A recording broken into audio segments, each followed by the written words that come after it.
তো আসসালামু আলাইকুম বন্ধুরা, কেমন আছেন? আশা করছি ভালোই আছেন। তো ঐক্যশ্রী নিয়ে আজকে ভিডিওটি আপলোড করছি। অনেক স্টুডেন্টদেরই কিন্তু স্ট্যাটাস চেঞ্জ হচ্ছিল না। তো ইতিমধ্যে আপনাদের যে নিউজটি গোপন সূত্রে জানা, আমার যে স্ট্যাটাস কিন্তু আপনাদের অনেকেরই চেঞ্জ হতে চলেছে।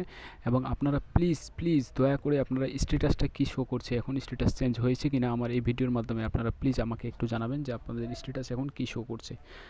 আর হ্যাঁ বন্ধুরা, যারা এখনও টাকা পাননি প্লিজ একটু কমেন্টে জানাবেন। আমি কিন্তু নেক্সট ভিডিও আপনাদের সামনে অতি তাড়াতাড়ি নিয়ে আসছি। পুজোর পরে অনেক অফিস কিন্তু খুলতে চলেছে, এখন আপনাদের টাকা দেওয়ার বেশি লেট করবে না, অল্প দিনের মধ্যেই দিয়ে দেওয়া হবে। আর ঐক্যশ্রীর রেজিস্ট্রেশনের লাস্ট ডেট কবে আমি কিন্তু ভিডিও একটি আপলোড করব। আপনারা প্লিজ ভিডিওটিকে লাইক করে দেবেন, এবং যারা এখনও সাবস্ক্রাইব করেননি প্লিজ চ্যানেলটাকে সাবস্ক্রাইব করে দেবেন, এবং যারা এখনও স্ট্যাটাস চেঞ্জ করেননি, চেক করেননি, প্লিজ স্ট্যাটাসটা চেক করে আমাকে একটু কমেন্টে জানাবেন এখন নিউ স্ট্যাটাস আপনাদের কী শো করছে। তো বন্ধুরা, ভিডিওটি যদি ভালো লাগে প্লিজ বন্ধুদের সাথে শেয়ার করে দেবেন। থ্যাংক ইউ, ধন্যবাদ। নেক্সট ভিডিওতে দেখা হচ্ছে।